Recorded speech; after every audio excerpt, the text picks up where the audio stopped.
Happy waking, Grace the Graceless. I trust you slept well on the hard obsidian floors of my very comfortable and inviting starship. Your friend has been quite worried about you, you know. You should probably sort that out with her. Oh, good.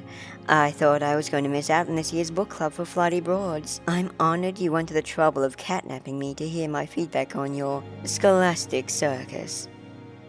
Oh, okay, yeah, you're fine. Literally first thing you wake up to is Black Death Purple Eldritch vibes, and you're like, nah, I got some unprompted sass to dish out. The purple-haired rat should keep its mouth shut before I extend my tongue to do the honors. I take joy in doing so after a slew of insults over in Zen Nakama. You're still mad about that? Haven't you luxurious ladies fought basically to near death numerous times? How is some sass from a meaningless Nekomata like myself causing you to crash out? Guessing you never learned to cope with failure, did you? I did nothing to bring about your failure, but I do recall you hinting that you'd be interested in violating me. I didn't even get a chance to take you up on the offer. Imagine my sadness. Wow, she's only been away 2 minutes and she's already pissing me off. Mad respect, Cat. There's a certain level of skill required to be so innately obnoxious, and you've earned my compliments. Wow, I get to be the center of attention. You shouldn't have. Here, Dabbles, I'm not sure if I want to vomit or just violate her in a quickie to shut her up. You're in our domain, Cat. Shut the fuck up and listen to what we say and do precisely as you're commanded to do. Understand? Yes, Mommy. My word, you girls really don't know what you signed up for, huh?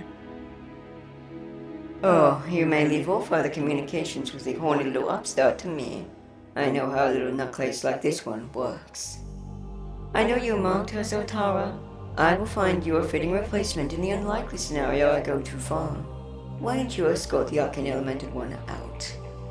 Will that be okay, mistress? Wait, don't separate us. Part of our deal for coming along was we weren't to be torn apart. The wording torn implies we're tearing you apart.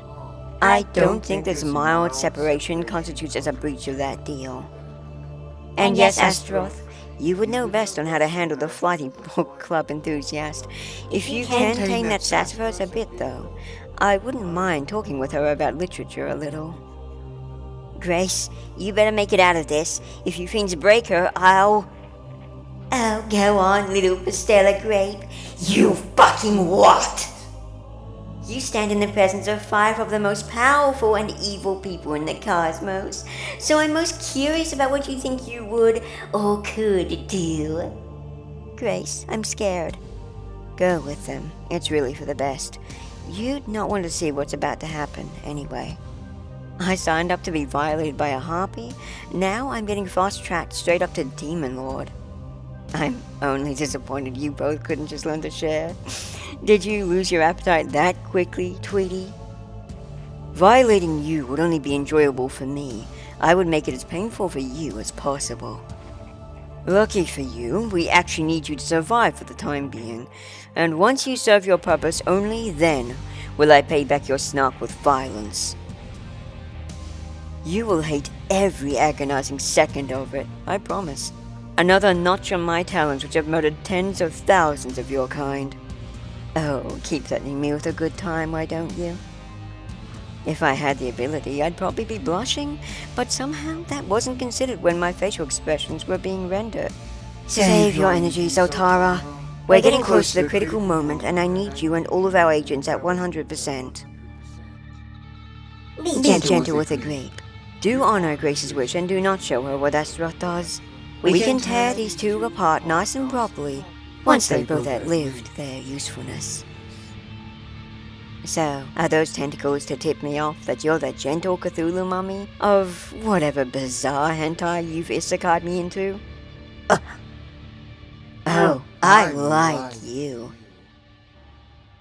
Escort the others out, Zali. I've decided to stay and watch. Sure thing. So Tara, if you could airdrop the grape without damaging her, that'd be super.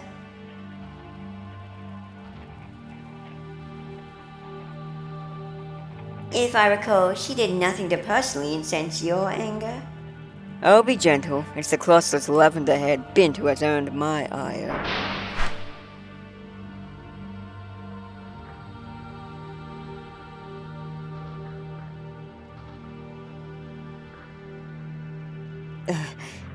Oh, I remember you now.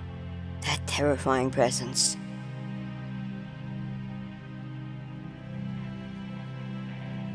Been trying to forget, have you? Don't dare think I'd forget my favorite little prisoner from back in the days. Inferno had yet to become an Inferno. You're here because of that, aren't you? You got a small, fleeting taste of something depraved, and have ever been searching to find that sensation again, right? Let's get it to my mark, your very own Scarlet Price, a price that has cursed you since the fateful day you wandered into my domain in the labyrinth under that doomed town. It fills you even now, doesn't it? The longing, the desire to be ravaged by me in a sensory onslaught, to dance with the demon lord until your energy is all but spent. How torturous it would be for you then, to know I cannot yet give you the satisfaction you crave. You may not know it, but you're very important to us. Once we've made use of you, however, I will be glad to finish what we started oh so long ago. I will relieve you of that decades-long tension. You have lived in the shadow of that passion, and has made you all the more tasty. You're basically a luxurious, slow-cooked meal. My price, the crock-pot in which your flavor is enhanced. It won't be long now before I can dine on the spoils of my labor, and then your longing, your insatiable desire that has brought you so low, it will all be released. You will be satisfied, as will I. I look forward to it. So, what do you need of me in the now? My. So that explains your oddly rigid deviance. Edged by Astaroth, I'd almost be jealous. You are jealous. Shut up! That's mean, Asta. Sorry, mistress. You just get so cute when you're flustered like that. How to resist sometimes. As for you, Grace, I'm not sure if you were ever told, but you are the holder of the code that can bypass the security system on Blanc's lock. You likely housed it in your code after Blanc was sealed away with Nergo and the equation unsolved, as a safeguard to unleash the gatekeeper if things went wrong. To her credit, it was only upon working out how to search for Blanc's code in the very system itself that I found it, and by extension its retainer, you. The last place anyone would think to look. Imagine my surprise when the angel ironically known for having no grace was the very chosen holder of the artifact code for the Holy Lord's lock. Well played, architect. Well played. But it was never going to be hidden forever. Now that we have you, we're mere hours away from the final round. You agreed to a deal. I'm guessing you didn't quite comprehend you'd be used to unseal our dear beast of calamity. Now, did you? I don't know half of what you're on about. You're jumping to the ending and expecting me to know the first chapter and the themes it supposedly sets up. In short, you will be used to unlock the 6th lock and release our very twisted, monstrous abomination upon the cosmos. Inferno was merely a taste of what awaits the cosmos in its whole, once it is set free. In other words, you're about to doom all of mortal kind evermore for a thrust. Hope it was worth it. I should say it was. It would be comedic and believable, but this time I'm afraid I must disappoint. Please be gentle, Mummy, but I'm going to have to terminate the deal we made. No amount of horniness will captivate me into sealing our cosmos into your grand conflagration. Unfortunately for you, it's too late to be having second thoughts. We planned around the potential of you coming to your senses too little too late. Astaroth? Activating Devil Class Authority. Divine Expansion Domination.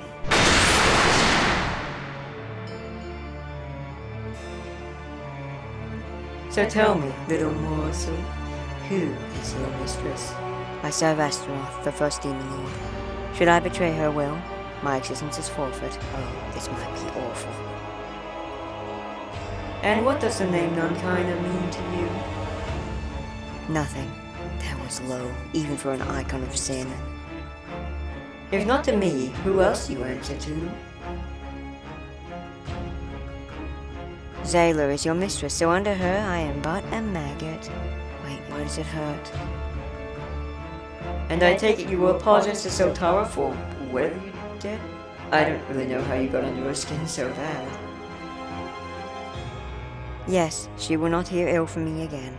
I will grovel at her feet if it please. I genuinely hate this. I don't even remember what I said to her. Good girl. She's more or less completely subservient. Do with her as you like, Mistress Xela. Oh, just like that. No fancy foreplay or cracks about her goofy book club fiasco? You'll be able to mess me up in good time. I'm still proud of that book club bit. If I started toying with her, I'd not be able to stop until she was nothing but a puddle beneath me. No mortal has the right to be as delicious as this one. Not that I'm complaining. Ah, you got my hopes up for nothing. On the upside, I guess I can now be happy that I've been somewhat edged by the demon lord Astaroth. I'll give you a more thorough and satisfying exercise in due time, Mistress. For now, we have everything we need and the critical moment approaches. Indeed, mere hours until we finally kick off this collision cascade. The pieces are all in place, and soon the grandest game of deathly dominoes will ensue. Go see to it that the others are taking good care of Nankaina, would you?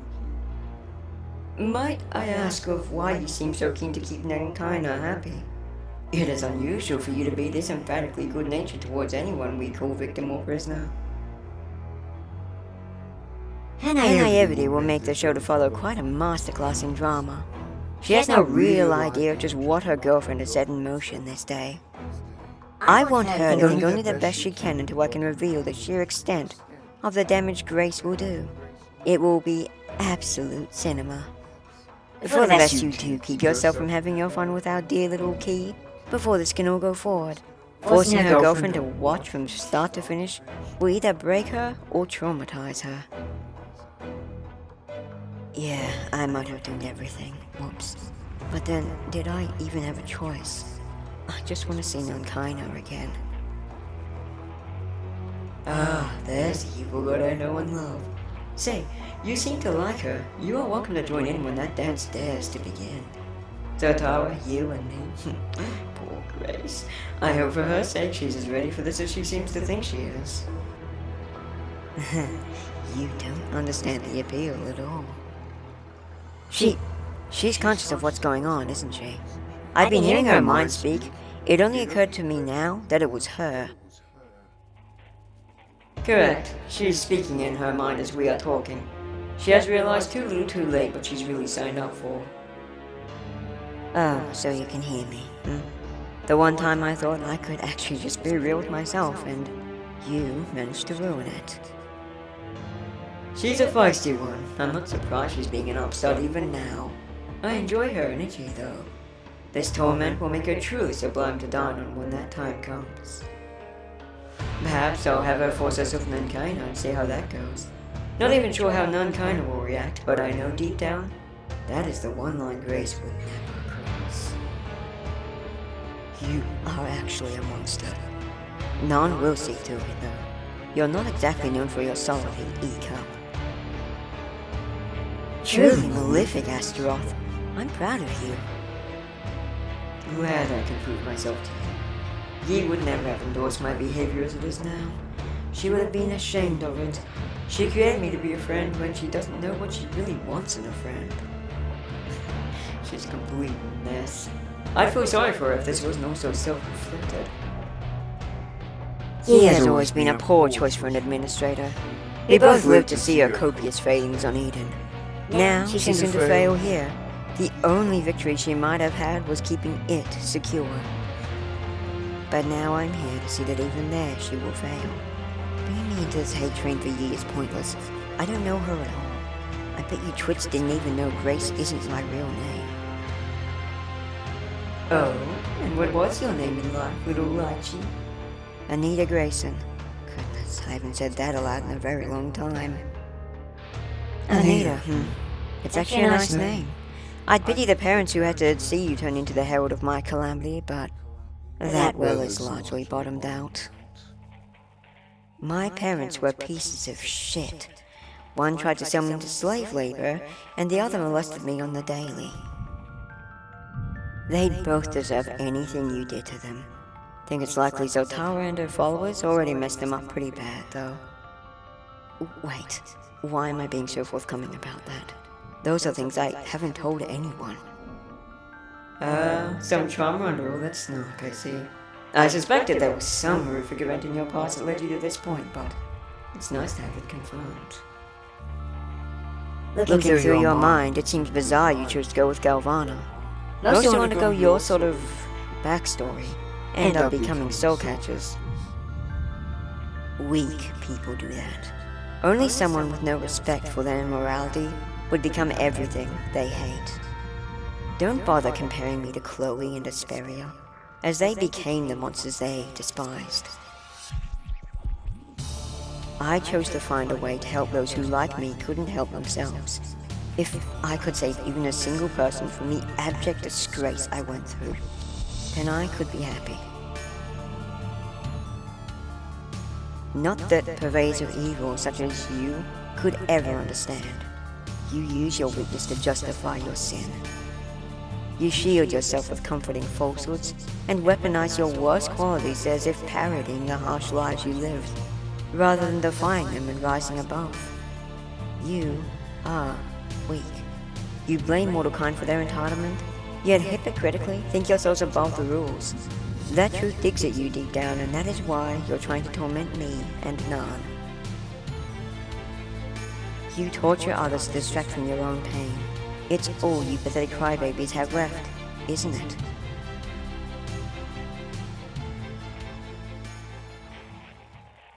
Fuck you. Mistress. I'll just run this one for a smart mouth later. If I did so now, I might do something I'll regret. She hit a nerve, huh? Pulverized it. Leave her at my feet. Go and ensure that Nankaina is being treated well. As you wish.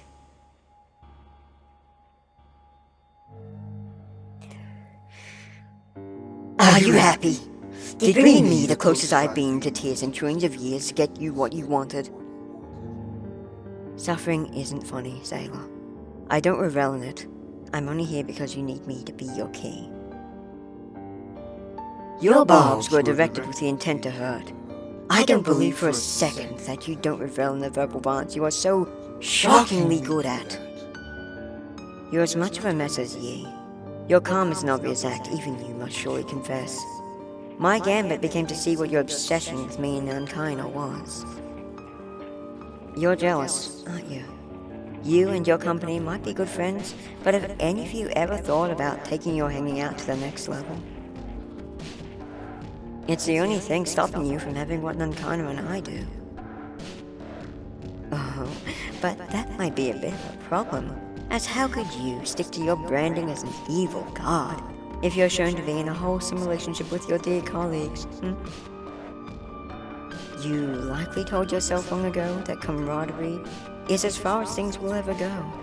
What a wasted life you lead. But I think you are underestimating yourself. You could still be an evil god and be in love. You might be already, given how protective you've shown to be for your comrades. Your fear is you might lose it all again, like happened so long ago.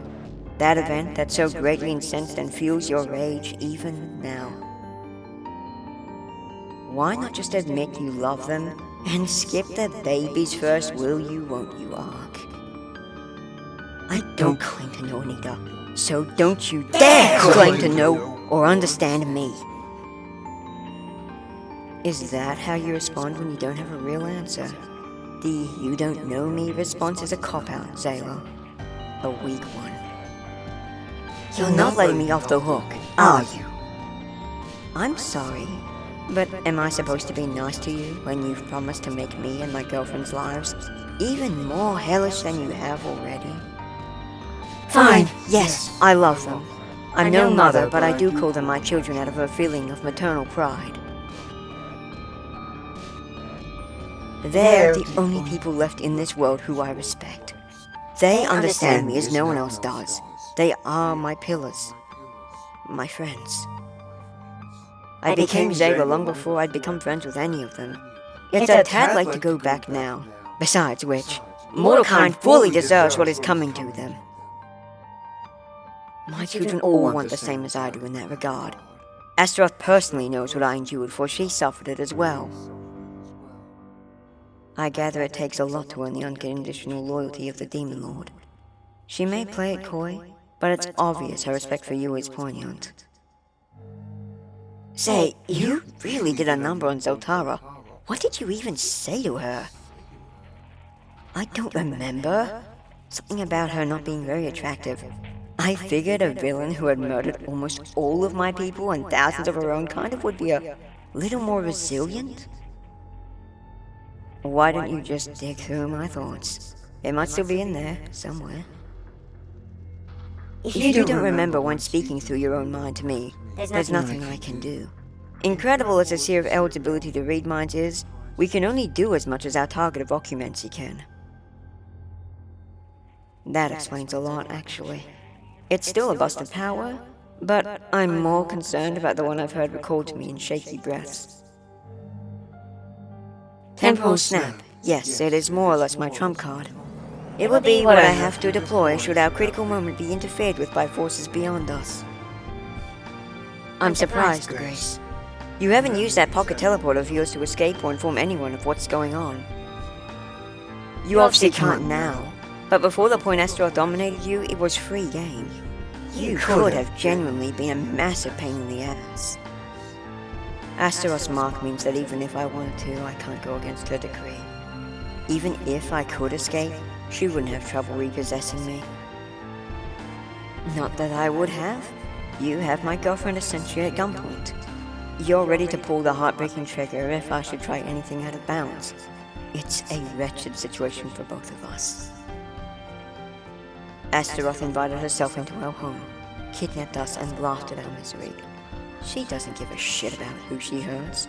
She's too eager to please you.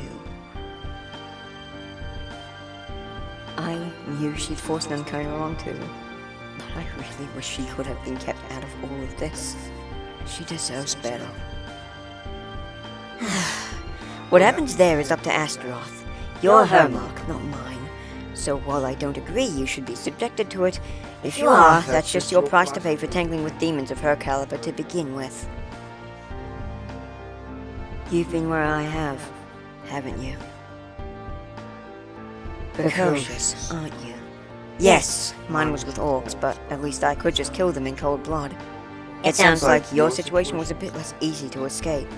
Born into that hell, you feel like you're forced to accept it, right? From one victim to another, let's not compete to see who has the biggest scars. It's not healthy. You know I'm not going to be running anywhere, so if I could have my motor function back, I can speak with you on a more comfortable level. You did more damage to me as a mind phantasm anyway. Your mask came off when things got real, and you cut deep. Astaroth, you can temporarily disable Grace's domination. She'll behave. Thank you. So, all mortal kind is guilty and two proven innocent. Is that how you're running this? No mortal is innocent. In fact, the word innocent in itself feels paradoxical to use, as it would require that purity be properly defined despite being a somewhat subjective description. What I mean is, you're showing something to me that I can only assume is the closest thing you show to mercy. Am I an exception because you know what I've been through and you therefore find my pain relatable? I'm not sure.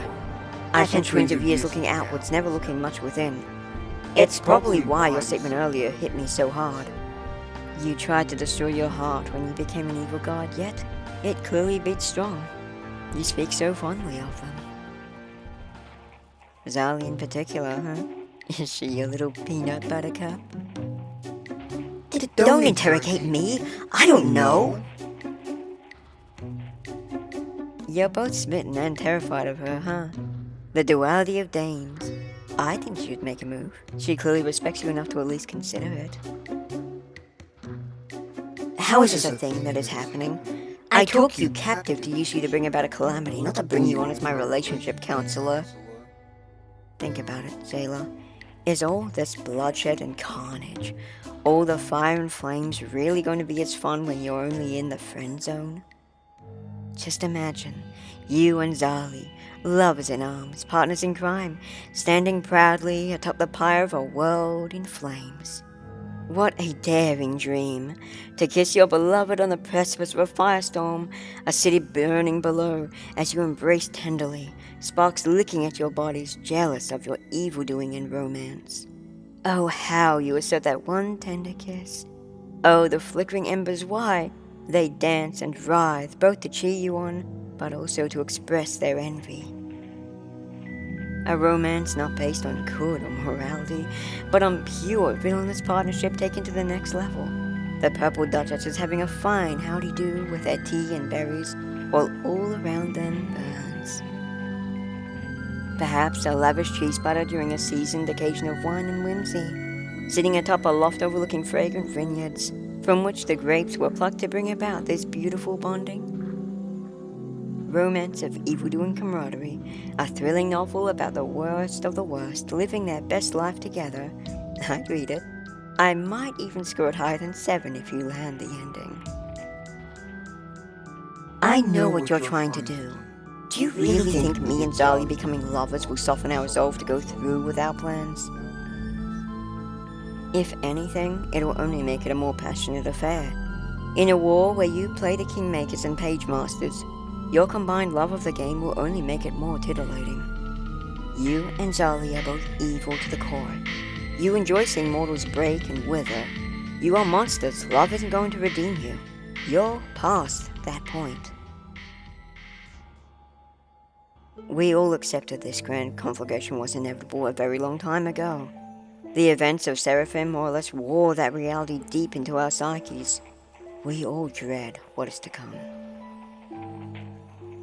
But you have a unique opportunity to finally take back what you lost. The ability to love. Much as you might be terrible, I want that for you. Even you deserve to have that happiness. But if Zali dies, and she's almost done that a few times now, You'll have never gotten to tell her how you really feel. It will be agonizing beyond end. Losing those you care about most always is. Confession of love or not, if you lose Zali, it will hurt, won't it? You can't pretend you aren't attached to her. Your fear of losing her is already valid. Learn to love, and even should you all fall, you'll have lived without the regret of never being complete. Mortal kind will have paid in blood regardless, but you leave the world fulfilled. You're right, but how do I tell her? I purpose bred her to be her own woman. I don't want her to feel like she owes me. Respect her decisions. I think you might be surprised. If little old me could figure out you two have chemistry, I'm sure she's not as in the dark as you imagine.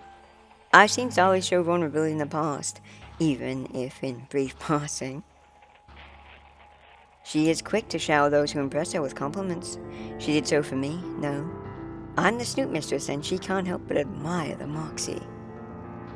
She's a creature of sport and sadism. She very clearly is a different cut of cloth from you. That diversity will keep a romance very fresh for a very long time. Oh, wait. You are actually just trying to help me, aren't you? Finally worked that out, huh? Couldn't find any malice while you probed my mind for malefic or misplaced contempt there? Earlier, you asked me if I believed mortal kind is guilty until proven innocent, and I claimed innocence didn't exist. And I still think that by subjective definition that much is true. You aren't innocent, but you are selfless. This revelation is more damning. If there are others like you, then I have to confront that my plan is flawed. It, as a result, might utterly fail. My entire ethos revolves around the fact that mortal kind is only selfless when convenient. But there's no convenience for you in helping me. I've tried to find any thread in your mind that would suggest there's a more selfish motivator for your aiding in my affairs. Oh, you really have been so invasive, haven't you? Did Cthulhu Mummy not find what she was hoping for?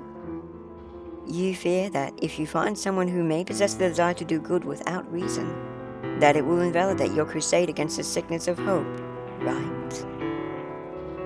You are as dangerously precocious as Zali.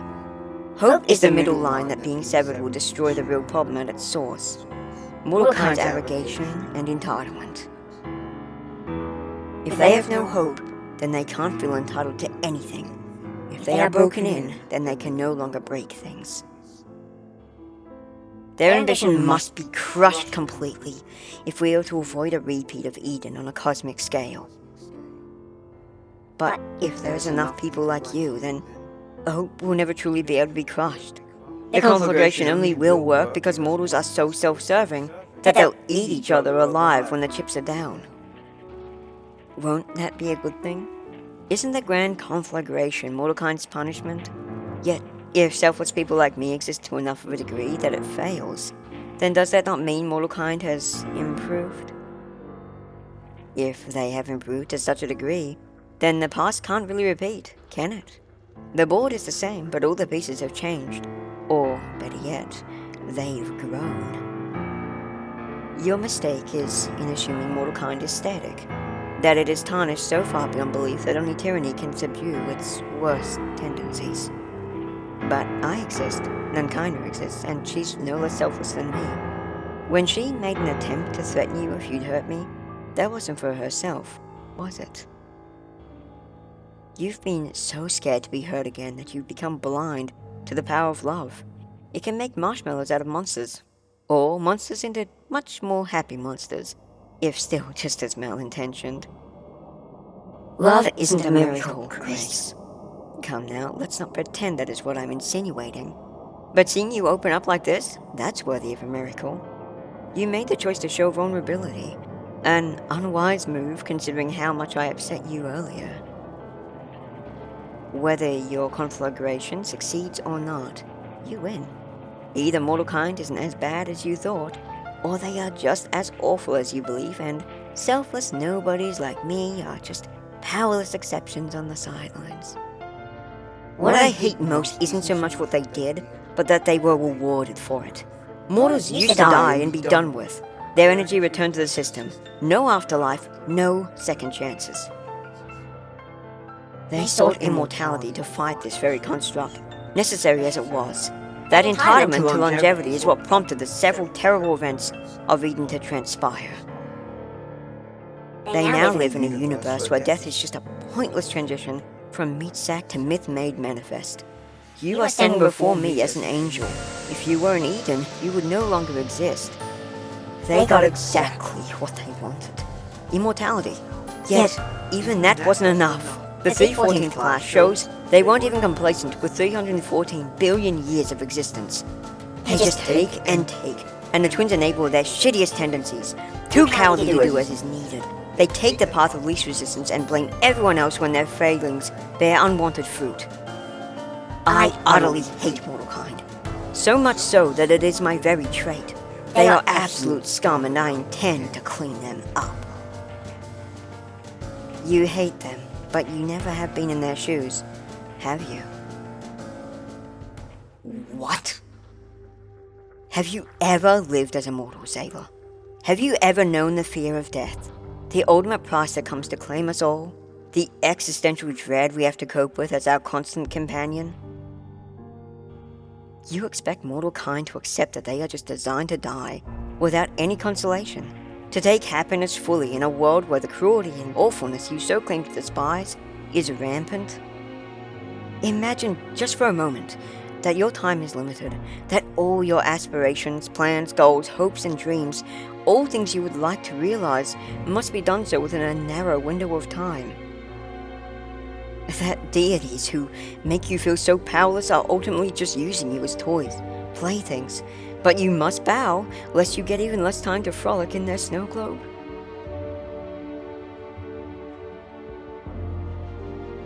It's hellish, Xaela. Mortal kind was born and bred to be mere entertainment of the gods. The divines laugh at the struggles they imposed. They find the toxicity they inspired in these fleeting simulacrum a bit of comedy, a joke.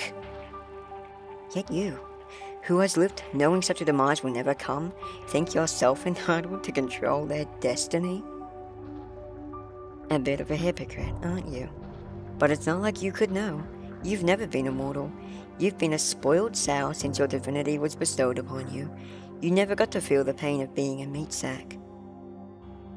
You've never known what being a powerless punchline feels like, have you? You hate them because you can't relate to them. You never had the chance. There you go again. Yet still, I detect no malice. You actually want to help me, don't you? Well, stop it. Right fucking now! You are correct. I know neither the dread of a timer, nor do I relate to the feeling of being so powerless. But I know more pain than mortal kind ever will. Then die. What? What did you just say to me? If you think your pain is oh so much worse than ours, then go and take the coward's way out. It seems a pretty obvious conclusion to draw. I'm sure if the afterlife is too much of a burden, ye will be more than happy to give you that peace in the form of oblivion. How is someone so kind able to be so unintentionally cruel? How of all the mortals I've had the displeasure of speaking to, is it you who I have found the hardest to deal with? Only you could answer that, but you do see my point, don't you? The toxicity of mortals is a systemic issue the divines caused, not born of their own ill will. There is a valid reason for mortals doing such crazy things as they've done, no matter how unjustifiable, cruel, or evil. The fear of oblivion is what has always defined the quintessential qualities of creation. If mortals had no reason to seek immortality, they'd never have done the vile things you've experienced. The divines bore this weight on them, and they simply pushed back. I don't believe that. I've run enough tests with mortal kind to see that even in absolute comfort, they still desire advancement. I don't hold your hatred towards mortals against you. The things I endured under my parents and others was enough to turn anyone into a monster. I chose the name Grace because I had the grace to not let my trauma define me more than the love and compassion I held for my fellow sufferers. The one thing I took away from Gauda's spattering of nonsense that my colleagues in life treated as gospel was that being a victim of your past is not admirable. It is those who come out of a shit hand and transcend such awfulness who are the true miracles among messiahs. I guess I wanted to be an example of that. I didn't choose Galvana to be superior to anyone or anything like that. I just didn't want to let the awful people in my life define my future for me. I've always wanted to be a good person who could help people. That's why I'm here saying soos while you're twisting truths. Yours is an inspiring story, Grace. It's a shame for all of mortal kind that I hadn't met you, or someone like you sooner. The grand conflagration might have never been necessary. But my plans will not change now.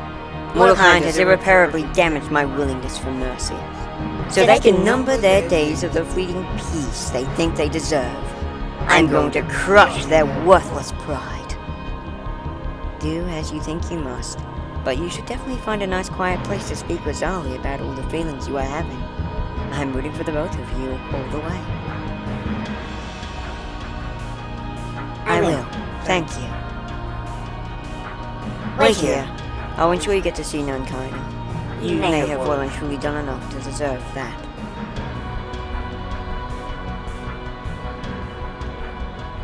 Best of luck, evil god. You have a bigger heart than you know.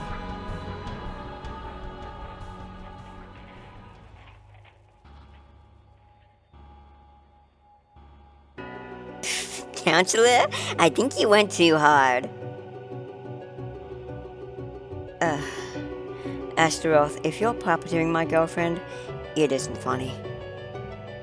Nah, Astaroth was watching though, and I caught parts. Would have been mad funny if you bookended the entire grand conflagration by just being passionate about empathy and stuff. Oh, what a daring dream!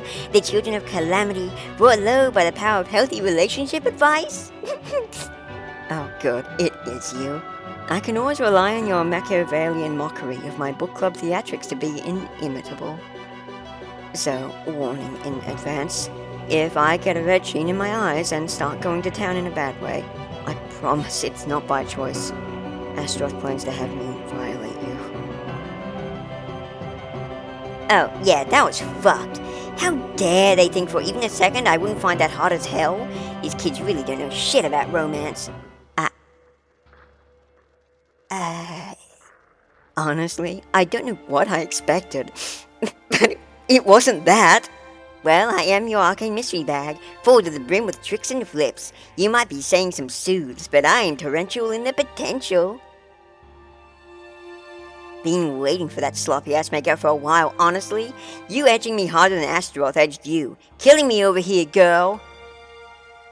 Nan, hard as this may be for you to hear, you're not the party I'm so worried about. I was assaulted when I was little. The thought of doing that to anyone without consent sickens me to my core. I guess it will make it less wretched if I know you're down for it, but I don't like the idea. It's wrong. Yeah, I get you. But if it's inevitable, I figured it'd be best I'd let you know that if anyone was to violate me, I'd rather it be none other than you. We can have our big session of crying and shame about it after. Oh, Nankaina, what have I done? I fucked everything up for a thrust. Curse that Astaroth and her bewitching curves. Bitch, stop being so dumb. You said it yourself. We'd all basically accepted these children were gonna bring about the grand conflagration. Even had things gone differently back in Inferno all those years ago, even had Astaroth not marked you then, this outcome was probably always gonna happen. If not through appreciation of curves, you'd have always been used for this ploy, as you has the key they want. You're always gonna be the bringer of doom. Just fucking own it, I say. Easy for you to say. You're not the one being puppeteered to enact an endless war. I'll have more blood on my hands than anyone can know. It'll suck, yeah, but there's no point moping about it. If it was a helpless resistance from the first, then the solace we can take from all of this is that none of it is your fault. Yeah, sorry. I think I failed to slip the grace of karma this time. Speaking with Xaela and Astaroth has really brought home the reality of how messed up this situation is. Gimme here. I want to pinch those supple little cheeks of yours. Help you deal with all this baggage. I don't suppose you chanced upon any cozy or lavish beds during your little exodus into the soiree you got invited to? I mean, there was a couple nice couches, but I think we should just stay here. You can still summon in those fluffy clouds from Galvana, right? Yeah, I can soften the burden of obsidian, and you can soften the burden placed on me. Natch!